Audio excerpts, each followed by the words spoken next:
2,74 €. Pour les gagner, tu dois bloquer 500 € pendant 3 ans, 5 mois et 16 jours. Est-ce que tu le fais? Aujourd'hui, je t'emmène dans les coulisses de mon investissement sur la plateforme PrêtUp. Je t'ouvre tout, mon relevé bancaire, mes 41 contrats et surtout les 7 dossiers noirs qui ont transformé un rendement promis entre 8 à 10% annuel en seulement 2,74 €. Si tu as entre 16 et 30 ans et que tu as envie d'investir, cette vidéo va te faire économiser des années d'erreurs. Et c'est parti pour l'autopsie d'un investissement raté. 10 juin 2022, il est 16h02 et à cette époque, je commence à accumuler un capital et ça fait 1 an que j'investis en bourse. Je cherche à me diversifier et je découvre le crowdlending. C'est le crowdlending.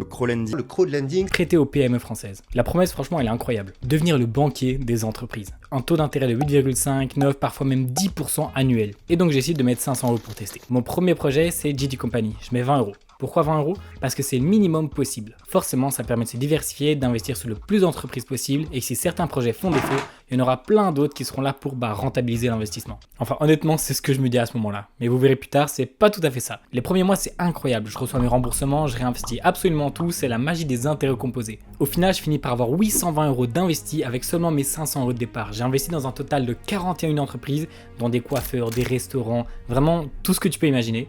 Et franchement, la sensation, elle est incroyable. T'as l'impression de prêter à des gens, de faire grandir l'économie. Franchement, c'est génial comme truc. Mais ce que je me rendais un tout petit peu moins compte, c'est que j'étais en train de construire un énorme château de cartes. Malheureusement, le doute commence à s'installer moins d'1 an après mes débuts. J'avais investi dans une société industrielle, SAS Valfer. C'était un truc vraiment solide. Il y avait un stock d'acier qui était valorisé à 5 millions €. Sur papier, c'est du béton. Béton, stock d'acier, t'as compris. Sauf que regarde mon relevé. 20 € d'investis, remboursé, 0 €. Une perte totale. Dès la première échéance, défaut de paiement. L'entreprise est placée en liquidation judiciaire. Alors qu'est-ce que ça veut dire pour moi en tant qu'investisseur? Ça veut dire que mes 20 € sont clairement partis en fumée. Et là, on va faire un petit peu de maths, pas de stress, ça va être très simple. Si je gagne 80 centimes d'intérêt par projet qui marche avec 20 € d'investis, il me faut 25 projets parfaits, juste pour rembourser cet unique projet complètement raté. Un seul échec et ça détruit complètement la rentabilité de tous mes investissements. Sur Valfer par exemple, il y avait des questions sur la valeur réelle des stocks. Est-ce que PrêtUp a bien fait ses recherches? Malheureusement, on le saura jamais. Après Valfer, je me suis dit pas de chance. Mais ensuite, c'est l'économie tout entière qui s'est complètement retournée sur moi. Si tu regardes toutes mes pertes, il y a un mot qui revient tout le temps. Bio. Holding JVE, BioAlp,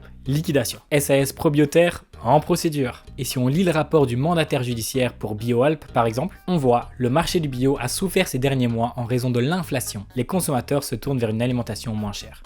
Quel plaisir! Les consommateurs délaissent le bio. Le beurre bio enregistre une baisse de consommation de 12%. Les ventes sont en baisse. C'est la deuxième leçon. Vous pouvez choisir les meilleurs gérants du monde. Si le secteur s'effondre à cause du pouvoir d'achat, vous coulez avec eux. J'ai diversifié les entreprises, mais je n'avais pas assez diversifié les secteurs. Résultat, 17% de mes projets sont en défaut. Presque un projet sur 5. Mais en vrai, même si seulement quelques-uns aient fait défaut, les résultats auraient été quasiment les mêmes. Quand une boîte ne paye plus, c'est pas fini. C'est le début d'une longue attente. Très longue attente. Lors d'une procédure, voilà les 3 étapes qui arrivent aux entreprises. La première étape possible, c'est la sauvegarde. La boîte va mal, mais elle respire encore. La deuxième étape, c'est le redressement judiciaire. On gèle toutes les dettes de l'entreprise et on essaie de sauver les meubles. Et la troisième étape, la liquidation. C'est fini, on vend tout. Tout ce qu'ils ont, tout ce qu'il y a, on vend absolument tout. Et personnellement, j'ai vécu les 3. Et le plus vicieux, c'est le redressement judiciaire. Prenons le cas de la pharmacie Biambeg ou de Probiotaire, franchement c'est la même chose. On m'annonce une bonne nouvelle, le tribunal a validé un plan de continuation, tu vas être remboursé. Là franchement j'ai dit yes, j'ai récupéré mon argent. Génial non? Sauf que si on lit les toutes petites lignes du plan, remboursement sur 10 ans, première année, 1% du capital.